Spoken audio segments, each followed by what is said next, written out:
and this is my first point, there's a balance of opposites in this passage.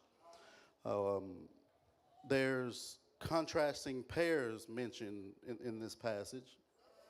And I'm going to hit on maybe two or three. Like I said, I'm here for, I'm not here for a long time. Just,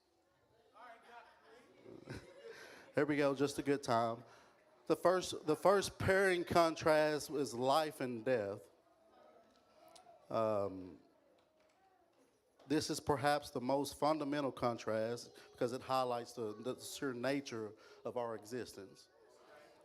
Just some statistics that I kind of looked up because I was on that point of life and death, and it's a statistic that 4.3 births happen per second globally, and approximately 150,000 in approximately 150,000 days total, up to roughly one person die every 5 seconds. And that's for life and death. That's reality that we're facing when it comes to life and death. Another contrasting pair was weeping and laughing, which this is just a range of human emotions, some ranging from joy to sorrow. And another one, keeping silent and speaking, which this is important of listening and listening to understand and then expressing ourselves. Each of these contrasting pairs serves as a reminder of an ever-changing nature of life. Whether positive or negative, it serves its purpose in the grand scheme of life. So what can we get from this passage? One, God uses these opposites to teach us about His sovereignty and His dependence on us, on His dependence on Him. I'm sorry. Two, God is still in control, and involved in every aspect of our lives, no matter the circumstances or the complexity of the situation that we're currently dealing with. What do I mean by this? Let's give you an example. So my family and I, we're sitting at Jackson General, and this was this past year. We're sitting at Jackson General, and we're praying to God to work miracle with my grandmother. Just for the doctor to come in and tell us there was nothing else that he could do. Leaving us with this difficult situation of having to make a choice to pull the plug on my grandmother. During that time, I had to trust and know that God was still in control. You're a single mother. Let's give you another example. You're a single mother, and we're just 2 or 3 days here to Christmas. You have no idea how you're going to get these presents under the tree. You don't have the income coming in. Like I said, you're the single mother. You have to know and trust that God is still in control. Point number two, and I told you, I'm going to be quick. I'm going to be real quick. Find peace in the process. We must trust God's timing, knowing that He's working out a perfect plan for our situation. Even when we don't understand the reason behind His plan. I'm gonna jump down this rabbit hole real quick, real quick.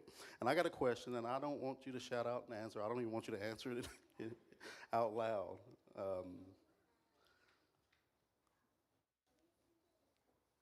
Why is it that we challenge God's plan for our lives when we're in the midst of a difficult situation? Why is it that we challenge His plan for our life? I never really hear people challenging God when they're blessed with something or blessed with $20,000 throughout the night. They wake up to $20,000 in their savings account. I never really hear God. Now you know, God, you did not have to put $20,000 in my account. I don't know why you done that, God. I never really hear anybody challenge His plans for our life whenever there's something good coming out of the situation. Pastor YB, I'm going to say this, and you probably won't allow me back in your pulpit, but I'm going to say it anyway. Let truth be told, we often lack acknowledging his blessings even occur. Some of us will receive $20,000 at the middle of the night and still tie the same $20 in tithes.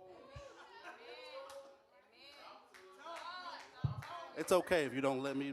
It's okay if you don't let me back up here. I'm gonna preach. My third point. My third point. I'm done. I'm telling you. I'm done. I'm done.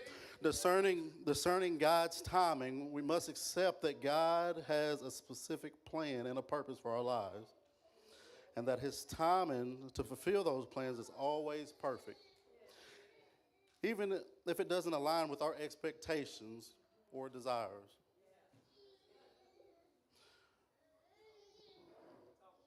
When it comes to God's timing, we must understand His sovereignty, meaning He's still in control of things, including the timing of events that happen in our lives. We must trust that He's perfect. His timing is perfect, even if it seemed delayed or inconvenient for us. We must pray for discernment and ask Him for the wisdom and understanding. We must be patient and wait. Trust that God will act in His perfect timing, even if it requires patience and waiting for His response. By disconcerting God's timing, we will experience a greater peace, trust, and reliance on Him, avoiding unnecessary stress or anxiety because we're letting go of our own timeline and embracing His perfect plan.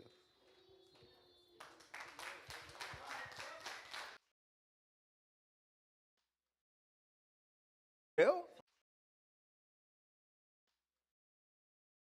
Bill? Uh,